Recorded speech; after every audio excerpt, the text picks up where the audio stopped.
When I was a kid, I would spend most of my free time hanging out with my cousins. They actually lived just a few blocks away, right over the bridge that kind of separated our neighborhoods. They were not as well off as us. I mean, you could cross over the canal. There were a lot of unpaved streets and rows of nearly identical housing. Still, I didn't really have any friends at school, and Ernesto and his friends, despite being a year older than me, totally seemed overjoyed to see me when I showed up. Maybe it's because I had better toys from a family occasional trips to the USA. Maybe it was because I looked up to them and constantly praised them for being friends with me. We would mostly play street games like football, softball, and tag. Sometimes I would just watch TV at Ernesto's.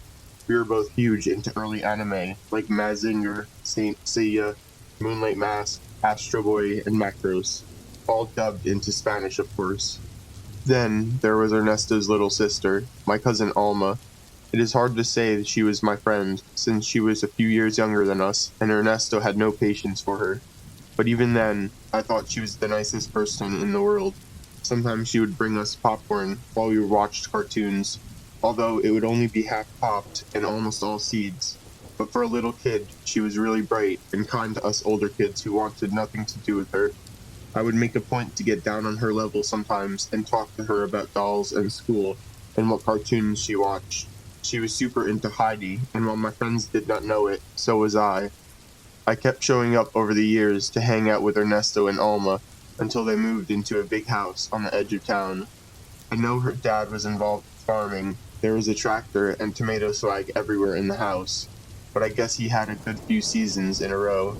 That is when I started to distance myself from them, not because they had leapfrogged us in wealth, but simply because it would take me 2 buses to visit them, and by then I had started to become popular with my own classmates. I would see Ernesto when the whole family would get together for events, although Alma seemed oddly absent. Come to think of it, I do not think she even had a quinceañera party, or if there was one, I was certainly not invited. Eventually, I got into college in another town, and my hometown started to feel somewhat distant. Back then, there was no Facebook or anything like that. Unless you called and wrote letters, you never really knew what would happen to people. I would get little bits from my own parents that Ernesto was studying in Europe and was going to be an electrical engineer. But conspicuously, there was nothing about Alma. I didn't even know she had died until I was home visiting and asked my parents about my cousins. They did not want to give me any details, just that it was really tragic and that my aunt and uncle have not been the same since then. They actually split up shortly after, but my aunt had gotten the house, so I decided to give her a visit. It was a large gated house with a space for a few cars in the front and a small pool in the back. Not exactly the home of somebody wealthy, but even upper middle class sometimes felt rare where I was from. The home being so big just made it more sad, more empty, now that it was just my aunt and a maid that still stuck around. We had coffee and cookies, and she asked me about my major, if I had a girlfriend, and what I planned to do after college. But she could tell I was distracted and gloomy, so I figured I would stop beating around the bush and try to find out what I really wanted to know. I started by offering my condolences, which she politely accepted and told me not to feel guilty when I repeatedly apologized for not showing up for the funeral. I did not want you to know, or anyone to know, because I felt a great shame and guilt about losing my daughter. But in this town, everyone knows, and if they do not know, then they make things up. I really do not know how much longer I want to live here. Just long enough that it does not seem like I ran away, like my husband did right after the divorce. Or like my son, who won't come back. He spends every break checking towns in Europe off his list. I apologized to my aunt and asked for my uncle's contact information so I could also tell him how sorry I felt. He doesn't deserve your pity. All of this, it is his fault. I know it in my heart. Nobody told you what happened because it was too awful. But somebody needs to know what I know. What that awful man did to our little Alma. Shortly after we moved into this house, she started coming up to me with bruises and scratches. She said that she would wake up with them. She would tell us that this house was haunted, and I would tell her not to be silly. This house is barely a year old, but the bruises and scratches, those were real. I would treat them and send her to school, all covered up so nobody suspected that we were doing something to her. I told my husband about it, and he seemed to get really angry. What did you guys do? I asked my aunt. Well, back then, we were doing well for ourselves. My husband had made some deals and sold some of his land, and we were flush with cash. So we hired a chauffeur to watch over our daughter. Anyone who grew up there, where I grew up, knew what that meant. Yes, it is somebody to drive her around, but it is usually meant for a middle-aged ex-cop who carried a gun. Somebody to prevent your kids from being mugged or kidnapped. When we'd hired a chauffeur, things got better for a while.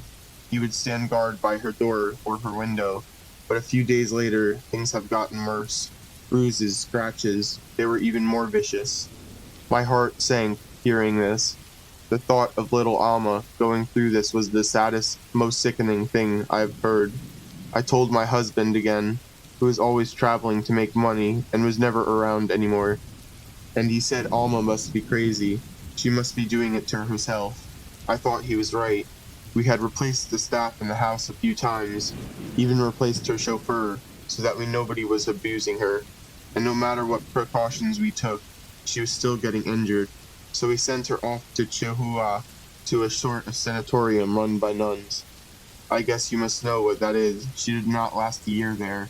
She got out and was found dead at the bottom of a cliff. I gasped and clenched my fist. I was super angry, but I did not know who to be angry at. Even being angry at my uncle felt weird, like there is no way he had anything to do with this. I'm sorry to ask, but what happened? My aunt took a deep breath and continued. Well, before sending her off, we did our best to spend as much quality time with Alma as we could. Even her dad was around for that final week. We went places, we did things, and we took dozens and dozens of pictures all over the house. We knew that we were going to miss her, and honestly, I did not know if she would be one of those kids who lives the rest of their lives in an institution. After she died, the businesses started to go bad, and the cash stopped flowing. My husband was not traveling anymore. All he wanted to do was drink and fight and blame Alma for ruining everything. His self-pity, his bitterness towards our dead daughter, it was too much for me to bear, so I asked for a divorce. He is a proud man, as you know, and also stubborn, but he gave up instantly. He let me keep the house, keep the cars, and moved out, telling me that it was fine. He does not need us anymore. At this point, maybe he settled down with somebody else who cares. And me, I just went back to teaching. My aunt was really sad at this point, but I could tell it would be worse if I asked her to stop. She needed to talk, and I needed to understand what had actually happened. Well, like I said, he was no longer in my life, and with Ernesto in Europe, and most of the staff gone, it got lonely around here. Finally, I realized I had never had the photos developed from the last day we spent with Alma. That is when I knew what my husband knew, that Alma was never going to get better, and that everything we did was just for our own peace of mind. I really do not want to look at it right now, but there's a photo in that cigar box over there. I went to the corner of the room where a sort of makeshift altar had been made for Alma, with her photos and various crosses and candles, with saints and the Virgin Mary. There was a rosary draped over the cigar box, which I allowed to hang loose in one hand. As I opened the cigar box with the other, my fingers instinctively thumbed through the beads as I took a photo out of the box and turned it over so I could see the front. The beads dropped, and I let out a loud gasp. I heard my aunt sob softly behind me, right on cue. She knew I had seen the photo. It was a photo of Alma in her room, sitting on her bed. I'd never seen her that old. A beautiful teenage girl in a flowing white dress. Little pale scars crisscrossed over her brown skin, and I could see a few bruises on her arms. But that is not what had startled me. Behind her, there was a man, who at the same time seemed to not be there. I mean, he was literally ghostly, out of place, but also without a doubt an actual real part of the photo. Even in these days, I do not think anybody could have photoshopped something so uncanny, so unreal, yet convincing beyond a shred of doubt. He was dressed in clothes from the colonial days, in a dark, expensive embroidered coat, with a white, ruffled collar. His pale, bearded face was twisted, hateful, with his eyes reflecting the flash of the camera and peering down at Alma. He had one hand grabbing her neck from behind, her flesh bunched slightly in between his fingers, as to show his ownership over her, and his other hand rested on her shoulder. It was mangled and swollen, with the fingers chopped off at the knuckles, yet sharp, cat-like claws were poking out of each stump. My aunt started talking while staring down into her coffee. Nobody else has seen that photo. Outside of the church, I mean. I brought it to the cardinal, and he sent it to the Vatican to be authenticated. They keep it there in a vault full of relics. I ended up making another copy. I really do not know why. I guess I needed to prove myself that I was not crazy, and I had not imagined it. He really allowed this to happen to our poor Alma. I put the photo back in the cigar box and wrapped the rosary beads around the box again. After the day, I was back in college, then graduating and moving to another town. These days with the internet, it is easier to keep track of that side of my family though. My cousin Ernesto is married in Europe and is a pretty successful guy. My aunt is involved with a few charities, and her home is full of foster children, so I click on her links and donate it whenever I can. And my uncle? Something happened to him a while back, and I can only find references to it in archived tabloids. I guess he owed the wrong guys a lot of money, and they finally caught up to him. It was only news for its brutality and its sensationalism. By then, he was a nobody.